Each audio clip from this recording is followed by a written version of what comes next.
everyone. Today we are talking about seasonal foods coming into autumn now. So we thought it might be nice to talk about foods that are available now and should we be eating seasonally and why it might be important.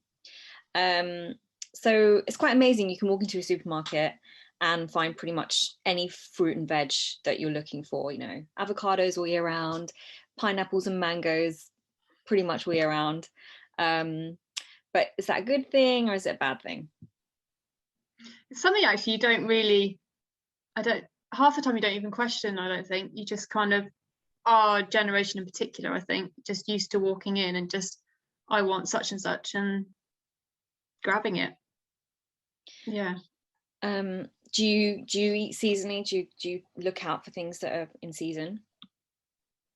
I really try to, and I think having my own veg plot and being a nutritional therapist, I think I have quite a good awareness of what's in season, so that helps. And yeah, so I do tend to look where it's come from, and also I think my palate changes as well, what I want to eat. Yeah, so I guess we'll dive into all of that side. Sure. But yeah, I try to as much as possible. Well, when we think about foods that are in season, it is as nutritionists, something we recommend is to eat a variety of foods. And if you do eat seasonally, it means that you're changing what you're buying all year round. So you're getting new things on your plate, new things in your palate. And there's also a really nice theory about nature providing through foods defenses for the climate. So for example, right now we're going to get really colourful squash and pumpkins, and those brightly coloured orange foods contain something called beta carotene, which is converted into vitamin A in the body. Vitamin A is an antioxidant, so it will help us fight flus and colds.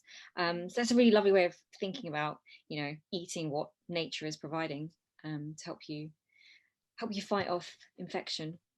Yeah, it's a really nice thing. And actually, I think it's an interesting comment to make about increasing kind of the variety we eat, because I think some people may think, oh, well, if I can access anything, then the diversity is going to be greater. But I think that's not necessarily the case, because people still have habits about what they buy. So just because they can have strawberries in December and strawberries in June, that's just eating strawberries all year round. That's not actually increasing the variety of foods. No, but strawberries in December taste nothing like strawberries in June. No. And we should be eating foods that are in season, because that's when they're best. That's when they're full of all the goodness, all the right goodness. And yeah, the idea of eating strawberries it just seems a bit wrong to me anyway. Like when I see strawberries all year round, I just know they're not going to taste as good. And why not try something different? Why not look for what is going to taste better and provide sort of different nutrients? So what's in season right now? Can you think off the top of your head? Oh, things like squashes, which I will come on to, and I have a show and tell for a bit later on. Nice. So courgettes and squashes. You still got some runner beans and some French beans, but they're kind of coming to the tail end of things. Leeks, parsnips are coming. All these foods feel sort of novel again. If you haven't been eating them all year round, like strawberries, if you waited until June, they would feel really, really exciting.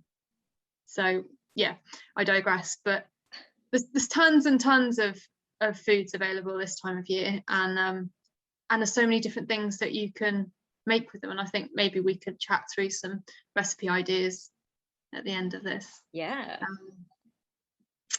I think there's so many facets to eating seasonally. One of them being, supporting local producers.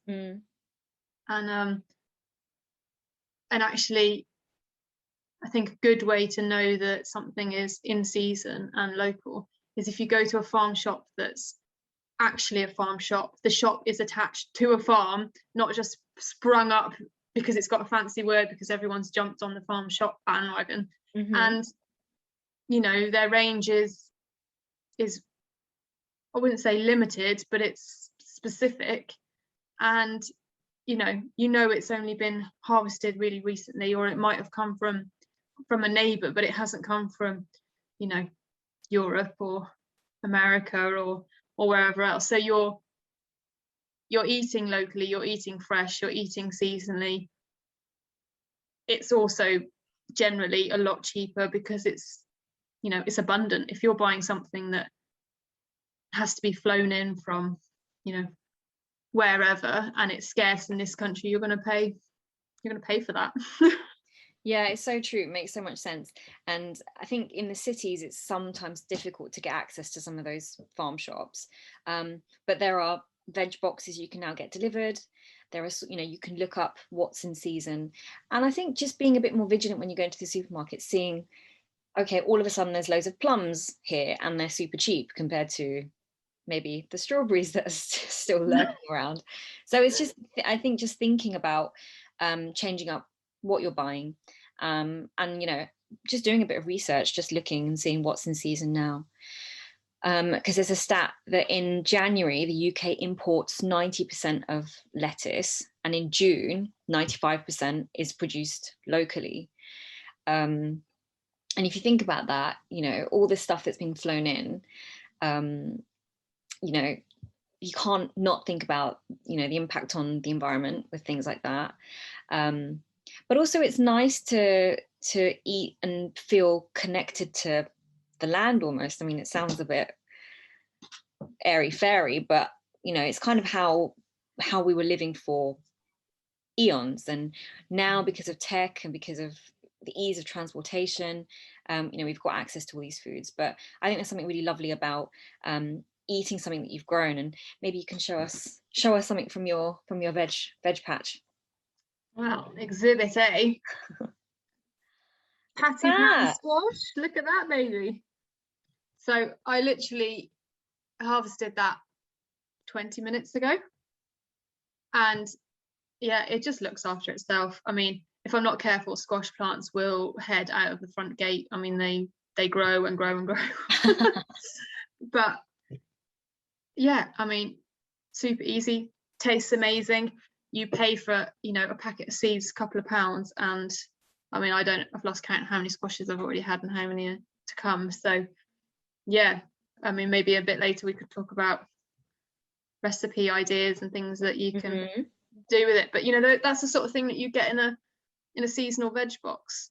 You know, like you just mentioned, I mean, I guess for the two of us, we live in very different places, so it's actually a really nice way to show that there's still options no matter where you live. And even, you know, I live rurally, but we have a local veg box scheme from an organic veg shop, and you can customize your box and choose where your apples come from or whatever, because some are imported and some are local. And I think that's really nice that you can create your own box, and you can get boxes that are seasonal, can't you? And that's a really lovely way to sort of keep changing what you're eating and adapting with the seasons. Yeah, there's something quite nice about getting something completely new, something you've never cooked with or something you've never heard of even, because what we hear a lot is that because of demand of a certain type of apple or potato, that so many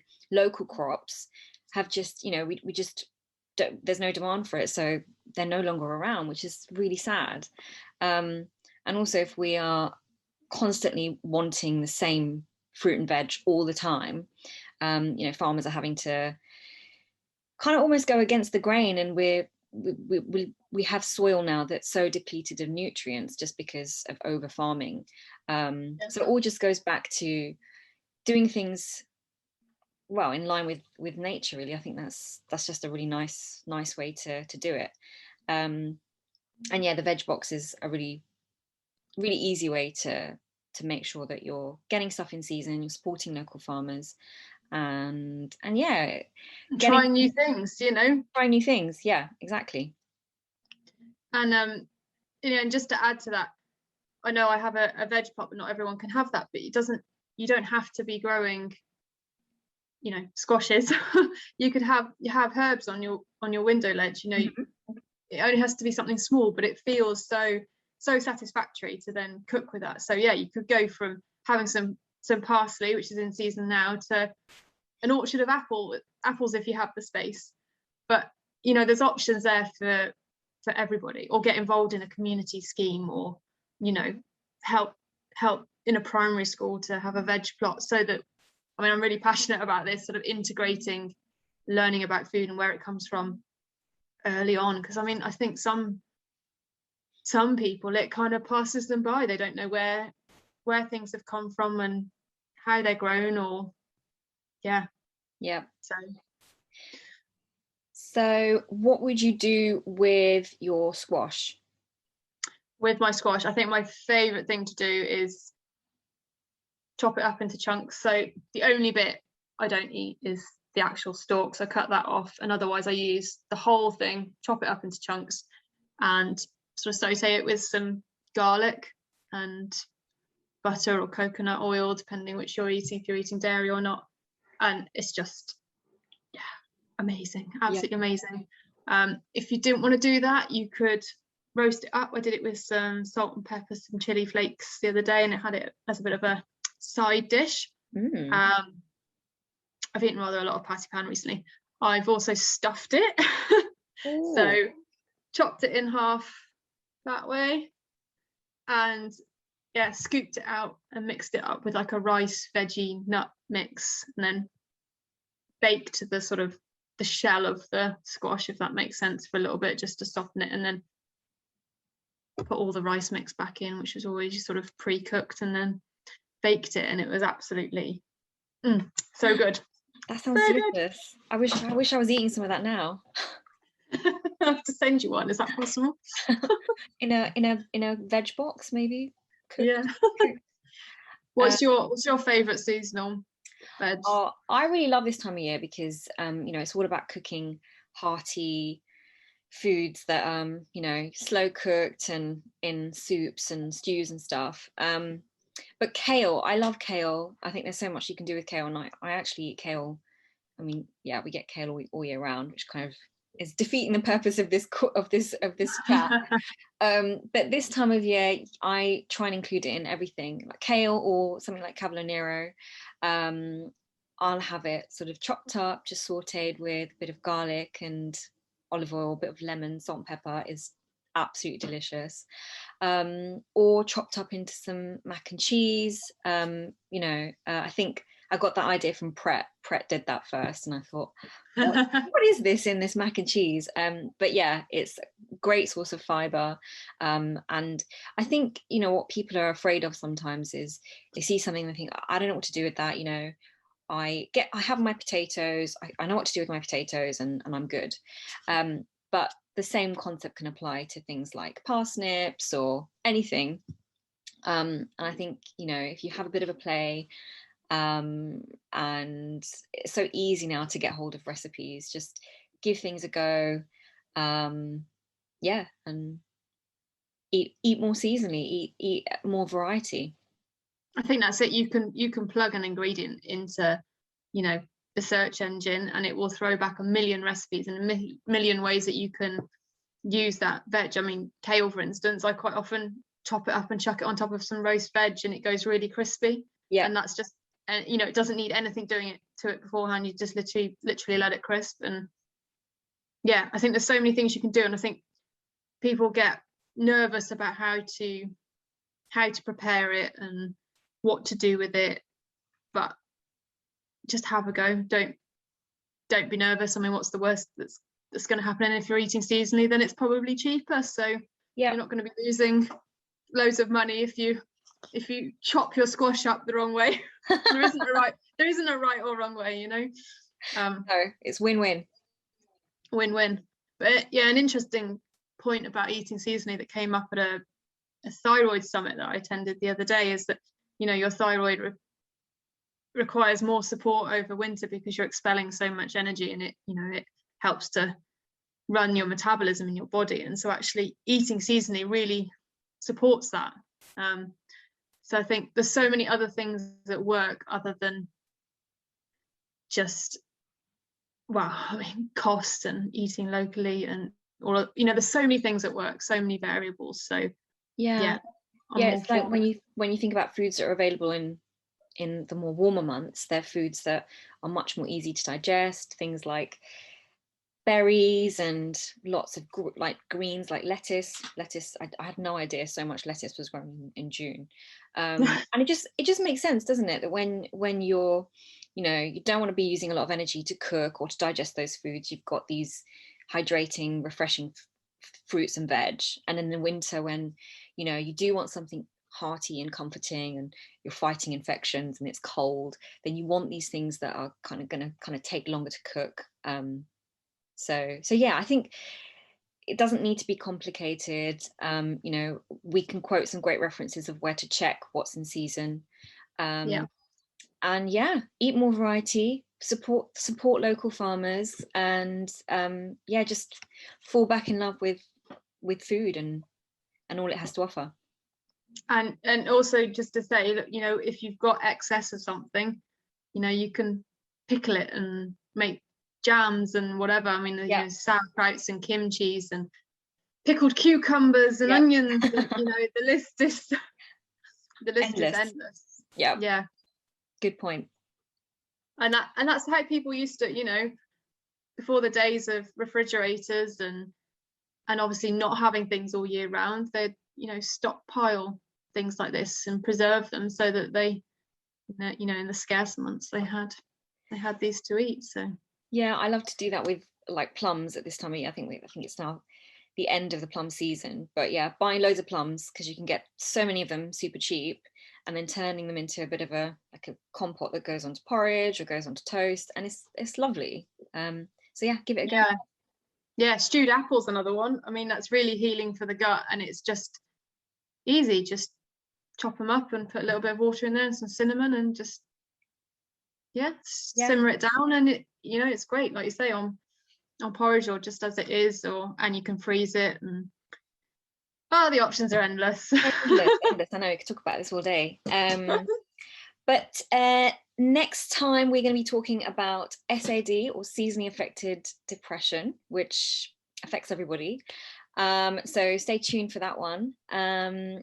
We will leave some resources for seasonal foods, how you can find seasonal foods below. Check it out. Like, share, and stay tuned. Thank you. Thanks.